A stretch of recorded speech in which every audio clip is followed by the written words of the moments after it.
Hi guys, welcome back to my channel Krupa Zubin Lifestyle, and this time I'm going to answer some frequently asked questions about doing homes, about luxury, and try and make the process of designing your own space with your professional a little more fun. Okay, is it expensive to do up a home? So first of all, when you're doing up a home, it's nothing like doing another project. It's going to be the most important and personal project while you're creating a space for yourself. It's about aspirations of your family, not only yourself. It's about putting things that you love together, be it, luxury, be it laziness, be it music, be it love for cooking, anything that you desire to have when you get back to a space that you want to unwind in. So a home is a personal space. Make sure you kind of understand that it's an expensive process. So it's really important to kind of put across a budget right in the beginning. Let that be a very approximate budget. Little up and down should be your target. And this sort of gives you a very clear direction on how much and where are you going to spend. Also remember that this is going to be the single most expensive investment that you make on yourself for a very long time. So give it your time, simply enjoy the process. So selecting brands is no different than probably selecting an outfit in the morning. You can really have a good branded, jacket with something simple and plain, and sort of pair it up with something that's very textural and, a different material. But it all has to sort of connect with your language and speak to you at the end of the day. How do you define spaces and how much furniture should one use within a space? Okay, you've got to be very prudent and clear-minded when you're sort of selecting your pieces. It's really important to understand that space actually gives you the sense of luxury within a home. So even in these large homes that we do, we really are particular not to overclutter the space with, too much furniture. You must understand that there are things that you want to achieve. You want to achieve a kind of activity for the family, some sort of formal interaction when you have guests. Sometimes you simply want to lounge in a living space, or you want to be able to entertain larger numbers. So depending on all your requirements, you need to narrow down to what are the clusters of seating that you want to have in your space. But please remember, do not clutter the space and let there be ample room for movement.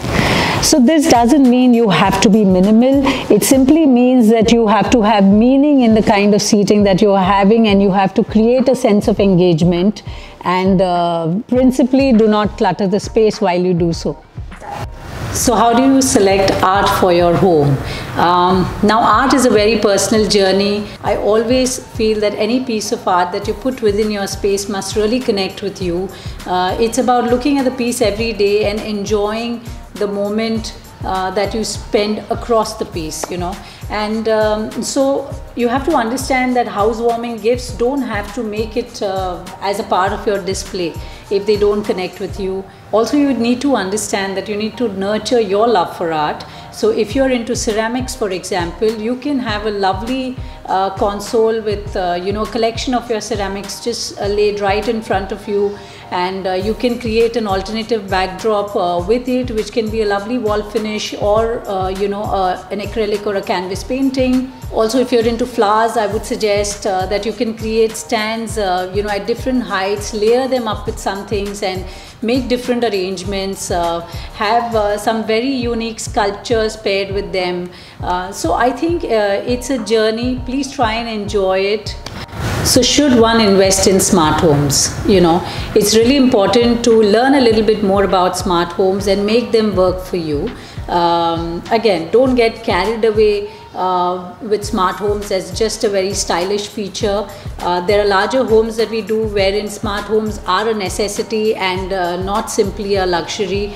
So you need to also remember, if you're doing a smart home, work with a reputed company. Also look at a very good installation team, because installation is really key to doing the smart home. So it has to be very seamless when you're using it.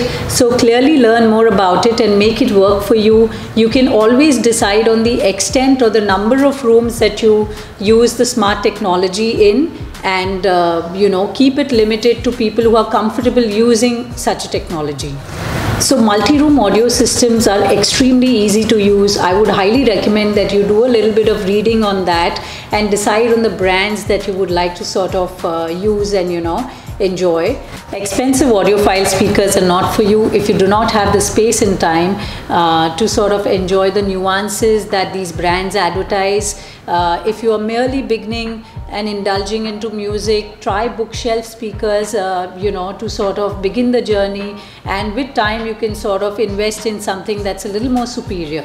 So how much do you spend on kitchen requirements? Okay, understand who is the actual user of your kitchen, and like you see traditionally, some of these kitchens are used by house staff. So it's really important that you're not worried about the equipment that you use, but make it more comfortable and practical for them to sort of operate in the kitchen. So on the other hand, if you are the end user and you enjoy cooking and spending time in the kitchen, then check the description below and check out the video on the top 12 kitchen gadgets that you can have within your space.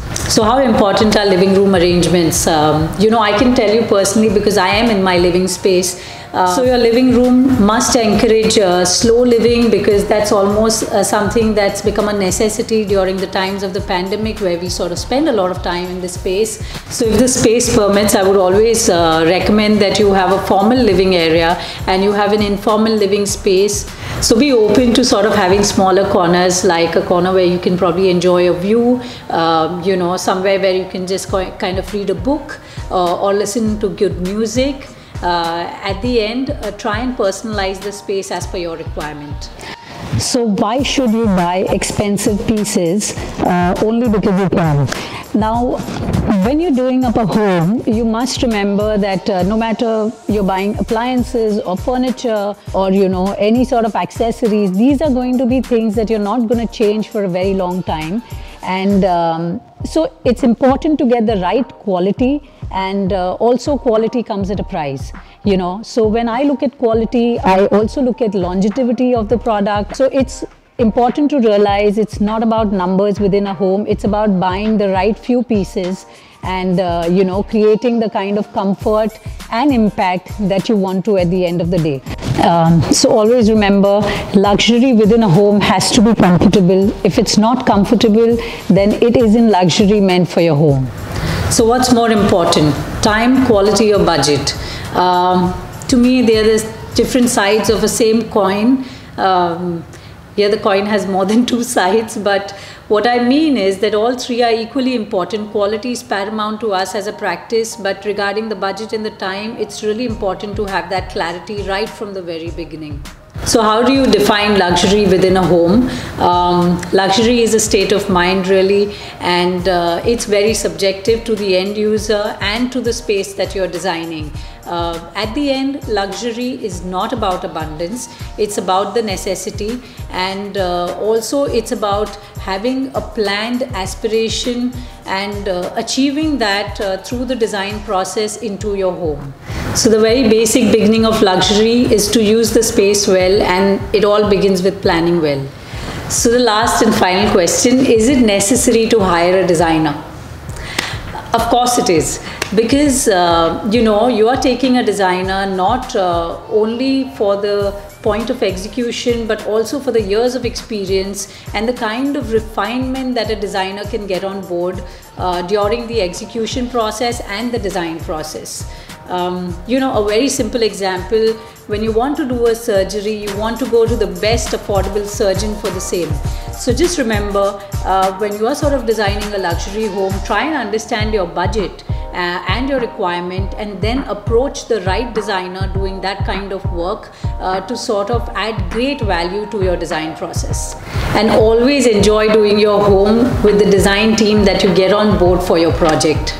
So if answering these questions was helpful, then you can put in more questions right below and comment there, and make sure you press the bell icon and subscribe, and don't forget to like and don't forget to share.